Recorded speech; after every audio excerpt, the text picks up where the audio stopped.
You hear a lot about the ups and downs of the financial world, the booms and busts. But what if those cycles weren't just happening organically? Hmm. What if there was something, I don't know, deeper, almost invisible going on, something that could fundamentally change how we think about owning things? Well, that's exactly what's so striking when you get into David Rogers Webb's The Great Taking. Right. The book lays out this really compelling and, yeah, pretty unsettling argument. It claims we're seeing the end game of a very long-term strategy. Which is? Basically, a globally coordinated confiscation of collateral on a scale we've, well, never really imagined before. Think of it as this quiet but massive shift in who really owns what. Okay, collateral confiscation, that sounds Yeah. serious. We're not just talking about, say, someone losing their house in foreclosure, are we? No, the book argues it's much broader. It could potentially hit financial assets, the money in your bank account, stocks, bonds, even the underlying property of big corporations. And yes, also privately owned property if it's financed with debt. The sheer scale he describes, it does feel almost dystopian. It really does. And the author, Webb, he's coming from inside the system, right? Yeah. Finance background. Yeah, exactly. Yeah. Decades in finance. So he's seen how the plumbing works, you know. He talks about his own experiences living through downturns and feeling this kind of responsibility to warn people. Huh? He even mentions this really vivid childhood memory watching the news about JFK's assassination and growing up around Cleveland during its industrial collapse. These things seem to have made him really sensitive to, let's say, systemic risks. Okay, so it's personal for him, too, not just theory. Definitely. So where does he say this whole great taking thing actually started? What were the first moves in this long game he's describing? Well, the book points to the dematerialization of securities as the absolute crucial first step. Dematerialization, meaning getting rid of the paper stock certificates, moving everything electronic. Exactly. The shift from physical paper certificates for stocks, bonds, whatever, to electronic book entry form. Webb's core argument is that once this happened, the actual nature of ownership changed, fundamentally. How so? And maybe not in a way that benefits the average person holding those assets. The key idea is that digitizing the records, it sort of paved the way for a different kind of control. Okay, I remember dematerialization being sold as, modernization. Yeah. Making trading faster, more efficient, less paperwork hassle. Well, that was the public story. But Webb sees a hidden downside, or maybe a hidden agenda. He points to this supposed paperwork crisis in banking and securities back in the late 1960s as the trigger. Too much paper flying around. Oh, right. And he mentions the formation of this group, the Banking and Securities Industry Committee, as the industry's answer to this problem. And didn't that lead to the creation of the DTC, the Depository Trust Corps, the big clearinghouse? That's it, the DTC. And Webb makes an interesting point about its first CEO, Gordon Denser. Denser wasn't really a banker or finance guy before that. He was in public service, New York State Superintendent of Banks. Got that job after being put on a state economic council by Eugene Black. Eugene Black, any relation? His father was chairman of the Fed back in 1933, during the bank holiday. Huh. Interesting connection. So Webb kind of poses the question, was this paperwork crisis really just an organic problem? Or was it maybe a convenient excuse to push for dematerialization? A manufactured crisis. Yeah, that's a heavy claim. It is. And Webb notes that, full dematerialization actually took years, decades even, after the DTC was formed in '73. Right. Stock exchanges kept working, volumes went up, even before paper certificates mostly vanished. Yeah. His point is, yeah, technology helped, but maybe this fundamental legal shift in ownership wasn't strictly necessary just to handle volume. Computers could have managed without changing property rights law itself. Okay, so dematerialization laid the foundation. What's the next big piece of this puzzle, according to Webb? This is where it gets really crucial and maybe a bit complex. It's the concept of security entitlement. Security entitlement, okay. Webb argues this legal term, it sounds technical, but it represents this massive shift in how we own financial assets. For centuries, owning a stock or bond was seen as a direct property right, like owning a chair. Right. The book claims that's just not true anymore. The really key takeaway is that what we think of as owning stocks or bonds has been legally redefined. Security entitlement. It does sound legalistic. Can you break it down? Maybe use that car analogy he has in the book. That might help. Yeah, absolutely. It's a good one. Imagine you go to a car dealership, pay cash, full price, for a new car. Okay. You get the title, you drive it off the lot, you think, this is my car, free and clear. Right. I own it. Okay, now imagine that under this security entitlement idea, as applied to securities, not cars, but follow the analogy, the dealer, even though you paid in full, is legally allowed to treat your car like it's still their asset. They can secretly use it as collateral for their own business loans. Now, if that dealership goes bankrupt, Uh-oh. their lenders, the secured creditors, have a legal claim on your car and all the other cars they sold, even the ones paid for. Because the legal framework was set up beforehand to give them that power, they might not even need a court order in some cases. That's shocking. Yeah. So applied to stocks and bonds in my brokerage account, Mm-hmm. it means they're not truly mine in that same way. They could be used as collateral by my broker. That is precisely Webb's argument, what we thought of as direct ownership. It's been replaced by this security entitlement, which is basically just a contractual claim against your broker or bank. A claim against them, not ownership of the actual stock. Exactly. So if that firm goes belly up, you're not the owner stepping in to take your specific shares back. You become just another unsecured creditor. Unsecured creditor, Yeah. meaning I'm at the back of the line hoping to get pennies on the dollar, if anything. Pretty much last in line, yeah, after they pay off all the secured debts. And this whole setup, Webb argues, it enables this incredibly complex daisy chain of hypothecation and rehypothecation. What? Hypothecation, it means pledging collateral. Rehypothecation means the broker pledges your collateral that you pledge to them. So the same underlying client assets, what you think of as yours, can be pledged and repledged multiple times over by different banks and brokers. Wow. It creates this illusion of a huge mountain of collateral backing the derivatives market, which, Webb points out, is astronomically larger than the entire real global economy. The whole system leans on reusing our assets. So the big financial players who get this system, they've been pushing to make it easier to use our assets as collateral for their own bets. How did this huge change in property rights even happen? It sounds massive. Well, according to Webb, it wasn't one big bang. It happened gradually, almost stealthily, through seemingly small tweaks to something called the Uniform Commercial Code, the UCC. Yeah, it's the set of laws that governs business deals across all 50 U.S. states. These changes were made state by state over many, many years. No big public debate, no major act of Congress needed, just quiet, incremental legal changes. But with, enormous consequences. Just rewriting the rules of ownership bit by bit over decades. That's fair. Yeah, that's disturbing. Okay, the book also talks about harmonization. What's that about in this context? Harmonization is basically the big push to make financial laws and regulations similar all around the world. Why? The main goal, Webb argues, was to create one consistent international legal playground. One where creditors, the big lenders, had maximum legal certainty about their rights to collateral, no matter where that collateral was held or where the borrower was, making it super clear and easy for them to grab collateral across borders if needed. Okay, and who is behind this push for global harmonization? Any key names mentioned? Webb definitely points to James S. Rogers as a central figure. He was a U.S. delegate to the Hague Conference on Private International Law, which was trying to create a global treaty on which countries' laws apply when securities are held through intermediaries, like brokers. Right. He also mentions Professor Egon Gutmann, an expert on UCC rules for securities and secured lending, being involved through U.S. State Department working groups. The fact the State Department was involved, Webb suggests, shows how high up the agenda this was for the U.S. government. But didn't that Hague Treaty, the Securities Convention, kind of flop? Not many countries signed it. That's right. Only the U.S., Switzerland, and Mauritius actually signed it. The EU, crucially, did not. Yeah. So that meant the global legal certainty for creditors had to be chased using other methods, different strategies. Like finding ways to work around existing national laws that might still protect investors more. How do they do that? This is where Euroclear and Clearstream become really important players in the book's narrative. They are International Central Security Depositories, or ICSDs.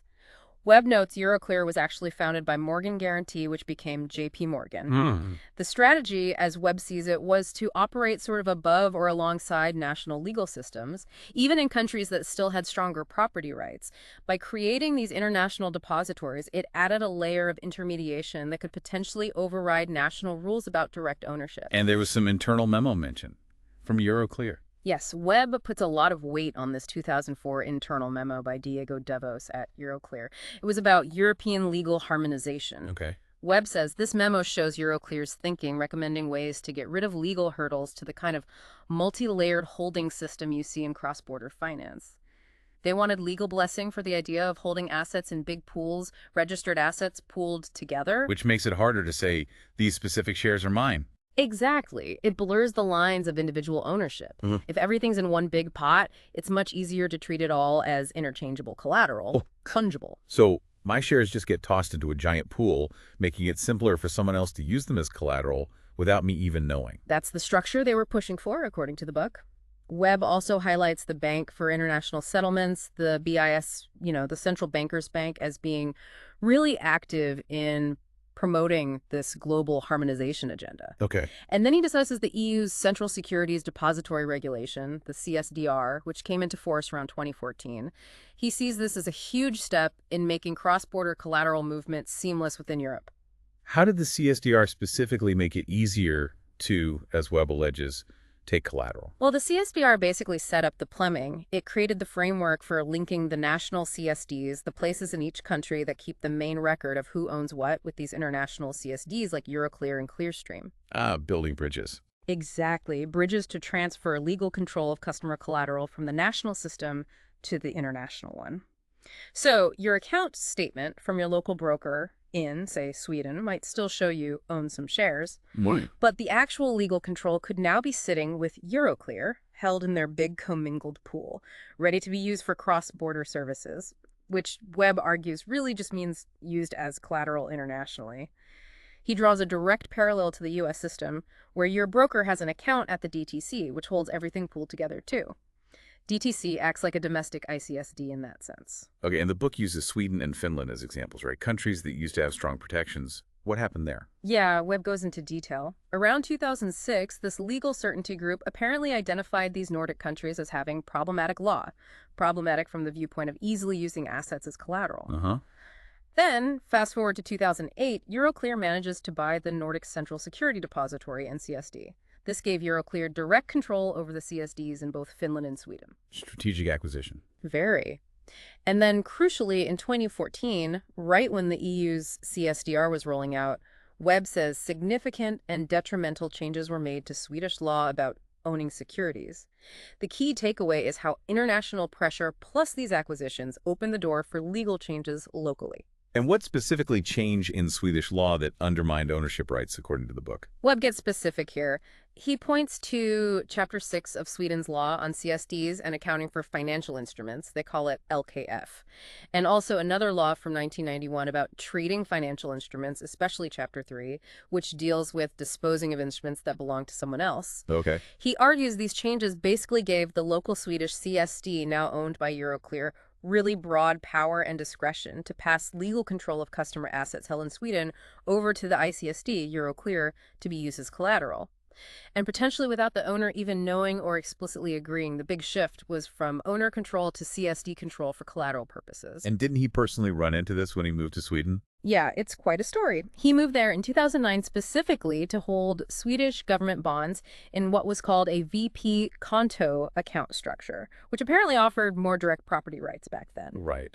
But after these 2014 legal changes, he says two big Swedish banks, Handelsbanken and SEB, stopped offering those VP Konto accounts that guaranteed direct ownership. They switched everyone over to just standard custody accounts, which were directly linked into Euroclear. Wow. He also talks about a meeting he had back in 2011 with the Swedish Minister and State Secretary for Financial Markets. He apparently warned them directly about the risks of Sweden changing its laws to match the U.S. model of holding securities. So, okay, we've got dematerialization, security entitlement, global harmonization. It really does start to sound like a coordinated plan. What about collateral management? How does that fit in? Webb explains that alongside these legal changes, incredibly sophisticated collateral management systems have been built and rolled out globally. What do they do?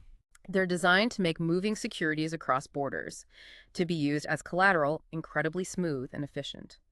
It involves mandating these links, getting national CSDs hooked up to ICSDs, and then gifting them to central clearing parties, or CCPs. Like building the highways for the collateral to travel on. Exactly. Building the logistical infrastructure needed for this alleged great taking. And CCPs, those are the places where all the risk from derivatives gets concentrated, right? That's the idea. Webb quotes a BIS report that talks about how ICSDs give this bird's eye view of all securities holdings, including stuff held indirectly through all these complex links with national CSDs. Okay. But the crucial point he makes is that all this time, individual customers were mostly led to believe their assets were safe, that they still had direct ownership, while this massive plumbing system was being built underneath them to move their assets around as collateral. He also pulls a quote from a Euroclear article discussing how, in times of market stress, these systems allow for the really rapid deployment of available securities, meaning customer assets, to meet margin calls at CCPs or to be pledged to central banks. It sort of reveals the intended function. So the whole system is engineered to find, mobilize, and deploy securities as collateral automatically, wherever needed, maybe without the owner even realizing it's happening. That is Webb's central argument about these systems. He contends the ultimate goal of this whole integrated collateral management setup is simple. Make sure all securities can be used as collateral, easily, and have the practical means ready to actually take them when a major crisis hits. He sees it as the operational engine of the Great Taking. Okay, then the book moves into safe harbor rules in bankruptcy law. Now, safe harbor sounds positive, like it protects investors. You'd think so, wouldn't you? But Webb argues it's pretty much the opposite in this context. He explains that changes made to the safe harbor rules in the U.S. Bankruptcy Code back in 2005, right before the 2008 crisis, interestingly, were specifically designed to let big secured creditors grab client assets super fast if a counterparty failed, No. by protecting them from legal challenges. It essentially created a safe harbor for the big players against claim from customers trying to get their assets back during a bankruptcy. So these changes made it much harder to argue that a transfer of assets during a bankruptcy was unfair, even if it looked like one side didn't get fair value. That's exactly it. Webb quotes from a legal analysis about the effects of the 2005 Bankruptcy Code changes. It showed how these safe harbor protections were massively expanded for things like forward contracts, commodity contracts, repos, securities contracts, basically all the complex financial stuff. And the key change was? Crucially, transfers that might have previously been challenged as constructively fraudulent, where you argue, hey, they took assets but didn't give reasonably equivalent value back. Well, those kinds of challenges became much, much harder under the new rules. The legal deck was stacked heavily in favor of the big financial institutions. And the book brings in Stephen Lubin here, the bankruptcy expert. Yeah, Webb cites Lubin's work, specifically his book, The Bankruptcy Code Without Safe Harbors. Lubin is critical of how incredibly broad these protections became. Right. Lubin points out that almost any kind of derivative or financial contract ended up getting this special treatment. And importantly, these protections mostly benefit what Lubin calls financial participants, which basically means the huge institutions. Not the little guy. Not the little guy. And Webb emphasizes the argument always used to justify this: systemic risk. The idea was you had to let these big players quickly close out positions in a bankruptcy to stop the whole system from collapsing like dominoes. And the Lehman Brothers collapse in 2008. That was a key test case for this. Absolutely. Webb lays out how JP Morgan was acting as Lehman's custodian holding client assets for them. Okay. But when Lehman went down, JP Morgan, acting as a secured creditor to Lehman, was able to swiftly seize those same client assets. Under older rules, that might have looked like an insider preference, maybe fraudulent. But the courts allowed it. Yes. The bankruptcy court handling Lehman ultimately said the safe harbor rules applied. They explicitly mentioned it was in the interest of market stability for these huge, systemically significant transactions between sophisticated financial players. Webb's point is stark. This incredible power to just take customer assets like that. It's reserved for this protected class of major financial players. Okay, so the legal framework is set for collateral to move quickly to the big players in a crisis. Yeah. Now, what about these central clearing parties, the CCPs? What's their role in the final act of this alleged great taking? Webb argues that the ICSDs, like Euroclear, aren't the final stop for the collateral. They act like funnels, channeling and concentrating customer collateral towards these CCPs. Yeah. He quotes that 2020 Euroclear article again, which actually raises concerns about the risks in CCPs, even though regulators pushed for them to be better capitalized and clear more trades. Right, they were supposed to make things safer after 2008. Exactly. But the article itself admits there are still big worries about inconsistent rules in different countries and the danger of concentrating so much systemic risk inside these CCPs. The key point is that these supposed safety nets could themselves become the failure points. So the very institutions meant to make the system stronger could actually be a major weakness. That's a big concern, Webb highlights from Euroclear's own publication. And there's this constant fight, apparently, between the clearinghouses and their members, the big banks and asset managers, over who pays if a CCP actually fails. Yeah, who picks up the tab? Well, the official line in the EU is taxpayers won't bail out a CCP. Webb reads this as a clear sign.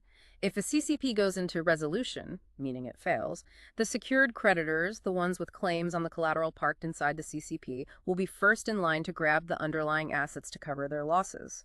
And the book mentions that CCPs aren't actually that well capitalized compared to the risks they handle. Yes, Webb really emphasizes this. He argues their capital cushions are relatively small compared to the enormous value of trades they clear. So if one started to fail, its survival would likely depend on its members, the other big banks stepping in with potentially huge amounts of money. Which could cause more banks to wobble. Could definitely spread the contagion. Yeah. He then brings up the DTCC in the U.S., the Depository Trust and Clearing Corporation. It runs two massive CCPs, both labeled Systemically Important Financial Market Utilities, or SIFAMUs. Okay, big players. Huge. But he points out their consolidated shareholder equity as of early 2023 was just over $3.5 billion. $3.5 billion. That sounds tiny compared to the entire U.S. stock market and derivatives complex they're underpinning. Right.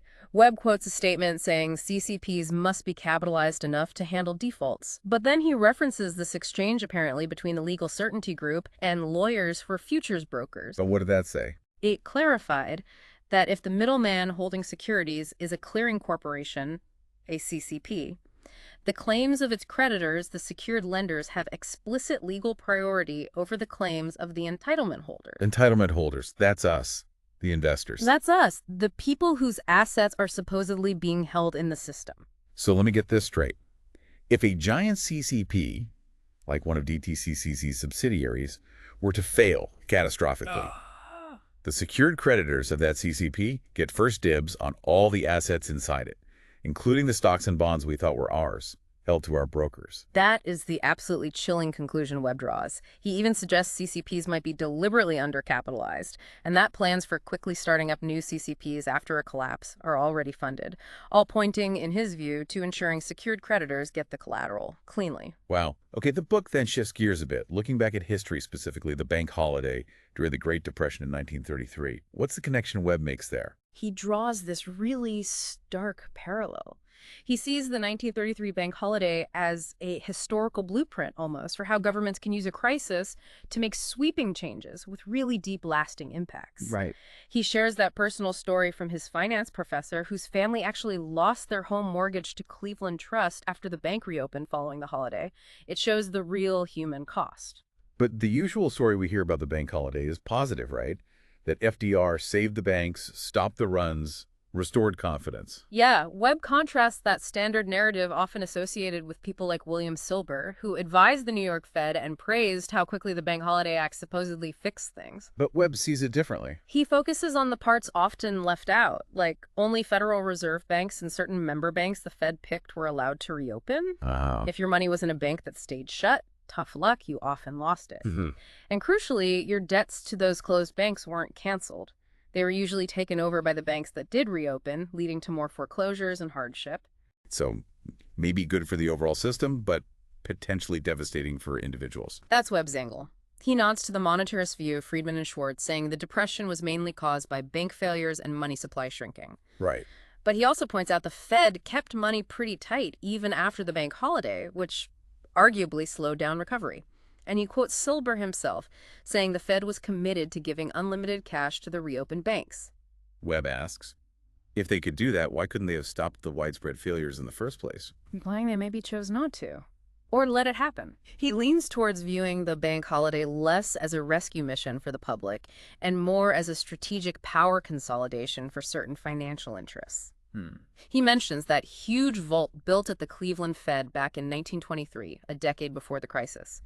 Was that just planning or preparation for holding a lot of seized assets? Speculation, but interesting timing. And he reminds us about Executive Order 6102 and 33, the order forcing people to turn in their gold coins and bullion. Right, the government confiscated gold. Webb argues that today, The target collateral isn't gold, it's securities. And he stresses that our bank deposits, legally, they're just unsecured claims against the bank. You're just a lender to the bank. Okay. And how does the modern promise of no taxpayer bailouts fit into Webb's theory for today? He argues that political promise is key.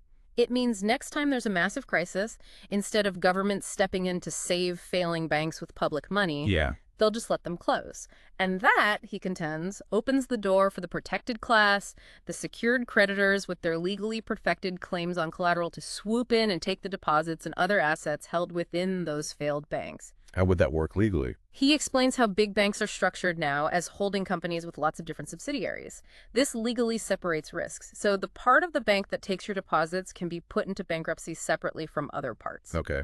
And this is where the Fed allowing banks to move huge amounts of derivatives into their deposit-taking subsidiaries becomes absolutely critical in Webb's view. You mentioned that earlier, that Bloomberg article from 2011. Exactly. Bank of America, JP Morgan Chase. Moving trillions in complex derivatives into their FDIC-insured retail banking units. With the Fed's okay. Trillions. That's mind-boggling. Webb hammers this point. Why on earth would regulators allow that kind of risk concentration in the insured part of the bank, unless they were maybe testing the system?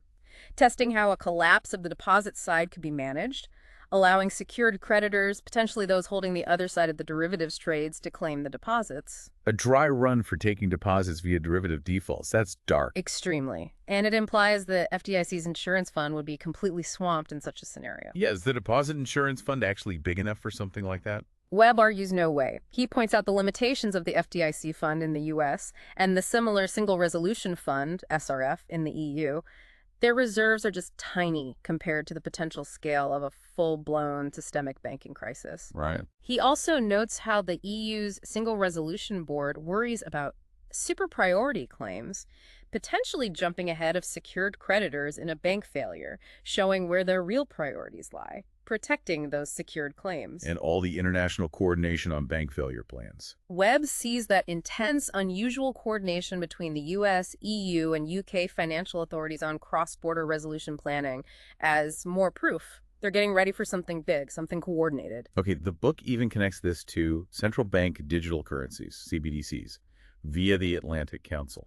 Yeah, he finds it significant that a think tank like the Atlantic Council, usually focused on military and geopolitical strategy, is now heavily involved in promoting CBDCs. Why is that significant? He notes the global rush towards developing CBDCs and suggests that maybe the collapse of the current banking and payment systems is seen by some as a necessary step, maybe even a tactic in a kind of global hybrid war, paving the way for CBDCs as the replacement system, financial control as a weapon. Wow. Okay, finally, the book ends by talking about the great deflation that might follow this great taking.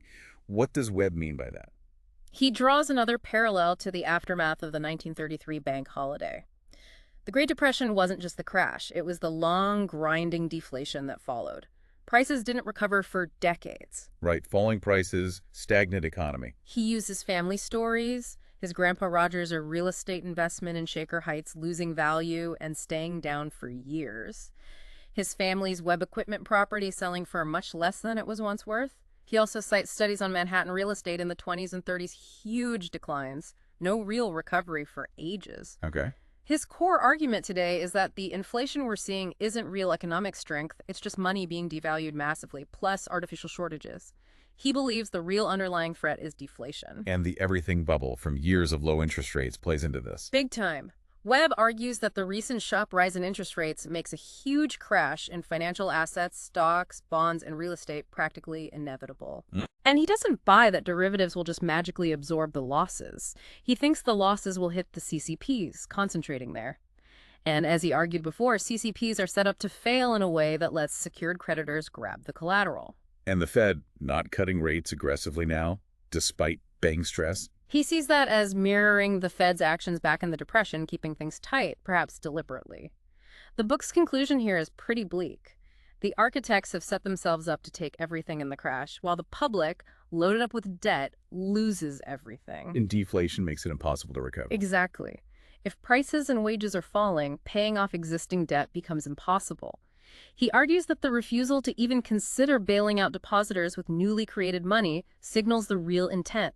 Not rescue, but deprivation. Subjugation, even. He connects it to ideas like the Great Reset, seeing it as an anti-human, almost feudal system. Webb really doesn't pull any punches in his conclusion. He brings up historical figures like William Tyndale, executed for translating the Bible, asking us to question who truly holds legitimate power and if they act justly. Challenging stuff. Yeah, and he quotes General Curtis LeMay, that infamous line about no innocent civilians in war, forcing the reader to confront uncomfortable ideas about morality and conflict.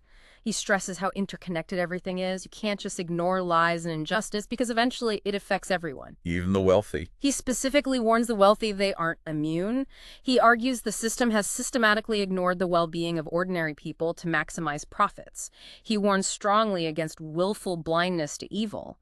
He frames the current situation as a kind of global hybrid war, the most dangerous humanity has faced. Hybrid war, meaning using finance, media, etc., not just tanks. Exactly. He believes the power derived from controlling money and media, the power of deception, is actually collapsing, and that's forcing a desperate shift towards more direct physical control.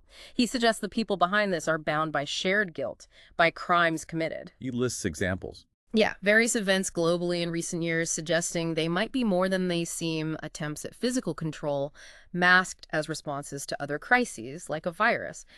He even offers this startling idea. The increasing control measures might actually be a sign of their power failing, not growing. A desperate grasp. Perhaps. He asks a fundamental question. After they take everything and harm so many, where will they hide? Their power, he says, came from printing money and taking from others. A system benefiting so few at the expense of so many, inherently unstable. Right. He contrasts the Hobbesian idea of life being naturally war with the reality that humans survived through cooperation. He paints the architects of this great taking as aberrant, the opposite of valuable human traits. Is there any hope in his view? Yes, surprisingly there is. He puts his faith in intelligent, capable people waking up and acting. He predicts that the people behind the great taking will eventually be found. Just follow the collateral. He ends by saying, we will find out who's behind this hybrid war, who really controls institutions like the BIS. Wow. A truly chilling, incredibly complex argument. Meticulously laid out in David Rogers Webb's The Great Taking. It definitely makes you rethink, well, pretty much everything about how the financial system works underneath. It really does. It's a deeply unsettling thesis, no doubt about it. Directly challenges our usual ideas about ownership, security, financial stability. Which is why it's absolutely crucial, maybe now more than ever, for you, our listeners, to really engage that critical thinking. Do your own research. Dig deeper. Yeah. We strongly encourage you. Check out the source material, weigh the arguments for yourself, form your own conclusions on these incredibly important issues. Because this deep dive, it leaves us with some profound and, deeply unsettling questions. If the very idea of owning financial assets is being redefined, maybe even subverted, as Webb argues, what does ownership even mean anymore? Right. And maybe the tougher question, what realistically can any individual do in the face of such a massive, potentially transformative scenario? Definitely food for thought. We really hope you'll share your thoughts, discuss these ideas, keep this vital conversation going. Thanks so much for joining us for this deep dive.